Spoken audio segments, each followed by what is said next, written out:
I took him golf recently. I thought, I'd never play this game. Old man's game, never do it. But my kids play, so I want to play with them. So I go out, and I do really well. I go out on this one day, and I out-power by my instructor. I'm feeling really proud. The next day, I'm not feeling so proud.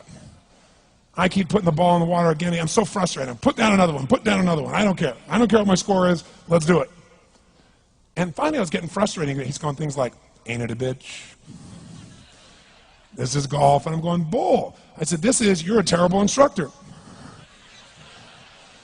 I said, because I should at least be consistent at whatever shitty level I can achieve. I said, I know I'm not Tiger Woods, but I should be able to be consistent, and you're just telling me that it's difficult. Telling me it's difficult is not helping. Tell me what to do. He said, well, actually, you're only a little bit off. I said, could have fooled me. He said, no, you're about a millimeter or two off. I said, you're joking. He said, no, watch this. He said, I didn't teach you this yet. He said, when you approach the ball like this, he said, if you change the angle that you're attacking this just 1 or 2 millimeters, in the very beginning, do you see how that changes the arc? This one, instead of being on the green, by 1 millimeter, now you're in the water. 1 millimeter over here, you're in the sand. And he said, and also you're hitting the ground by 1 millimeter sometimes. You're not stroking it, just 1 millimeter. I thought, what a great belief system that when all hell's breaking loose and nothing's working, that you're only 1 millimeter off. Because most people think it's impossible, so they give up. Isn't that true? And in real life, it's true. So 2 days later, I'm going to see one of my clients. I do a lot of coaching, and I have a man who's the top plastic surgeon in the world. He's going through some tough times in some aspects of his life. But this is a guy that gets paid by Sultan of Brunei $1 million to fly over and do 3 people's faces.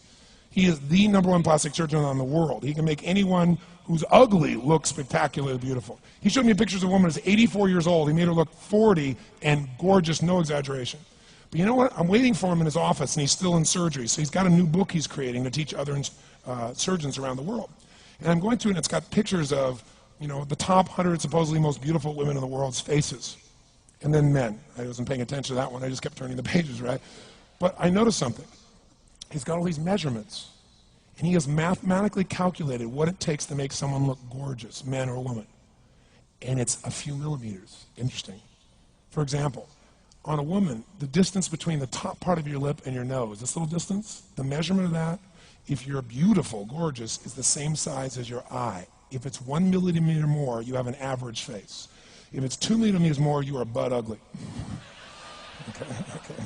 The difference between butt ugly and gorgeous is 2 millimeters. He's got about a dozen of these little 1 or 2 millimeter changes he makes, and it's a different person. It is unbelievable. So a very powerful belief to leave today with would be, nothing's working, I'm 1 millimeter away. What little thing do I change? And when I do, it changes everything. Because I'm heading this direction, I make this little shift. You take that out an hour from now, a day from now, a week from now, a month from now, you have a totally different destination from that direction. But the 1 millimeter change, I'll show you one of them right now. Check this out. Stay in the state of certainty. Some of you lost it. Intensify it, whatever it takes. Intensify. Make your move. Come on. Make your move. Say yes. Say yes. Say yes. Say yes. Now feel that in your body. Don't let go of it. Now watch. Here's the difference between being certain and being uncertain. Did you see that? Certain, uncertain. See if you can find that little spot between the two, where you drop just a little bit of your chest, and you feel it drop, and come back up, and drop it. How many can feel that difference between where you really feel it, now intensify it, and where you dropped it? Is it a tiny difference, yes or no? Yes or no? Now, could you condition yourself to feel great in this state? Yes or no? So what I want you to do is give yourself that opportunity. So the way we're going to do is very simple. We're going to go in a peak state. And then we're going to train ourselves. Because guess what? If you're in this state of certainty, and all hell's breaking loose in your life, people can't figure out, you go, move, I'll handle it. People go, he's so lucky, he's so confident. No. Here's what I've created for my life, and anyone I know succeeded. I'm a 17-year-old kid from Azusa, California, with no real education other than self-education, with no background, with parents that did their best, all of them, with no money, but I did one thing. I loved people, and I had an enormous demand I made upon myself, and I sculpted my mind and my emotions to get me to do whatever it would take to achieve and to contribute. But to do that, I did it by using my body and changing my focus. I did it by putting myself in a peak physiology and using what I call incantations. Can you train yourself to believe something, yes or no? Absolutely. How many of you ever made the fatal mistake of going to Disneyland or Disney World, and while you're there made the fatal mistake of going to a ride called It's a Small World After All? What happens for about a week after you're out of that damn place? You're still singing this thing in your head in 24 languages, right? Well, let me tell you something. How many of you have things when you want to go achieve them and this part of your voice goes, oh, it's not going to happen, or forget it? How many got a voice that sometimes interrupts that good pattern? Say I. And what you want to do is train a new one. So starting when I was 17, I started doing incantations, not affirmations. Affirmation, you go, I'm happy, I'm happy, I'm happy, I'm happy, I'm happy. What's the problem? You haven't changed your what? Your what?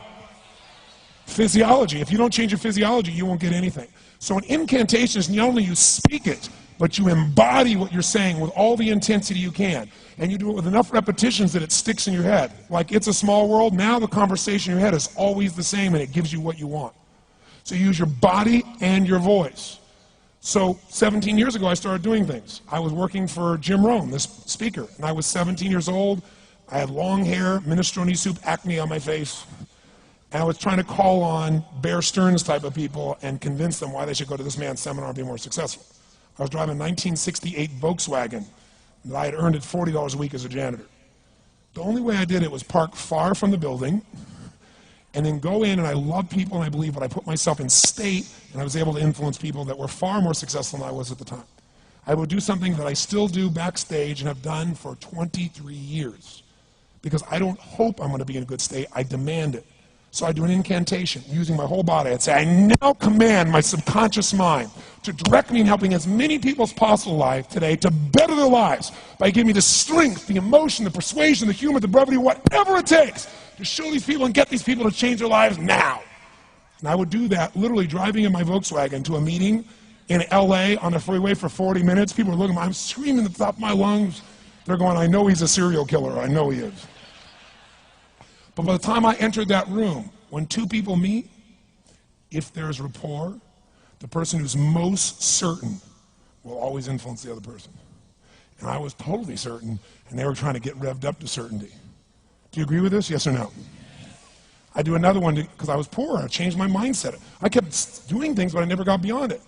I'd say God's wealth is circulating in my life. His wealth flows to me in avalanches of abundance. All my needs, desires, and goals are met instantaneously by infinite intelligence, for I'm one with God and God is everything. And I would imagine the abundance of my life, and I would feel so grateful. And a year later, I went from making $38,000 a year to making $1 million a year in 1 year.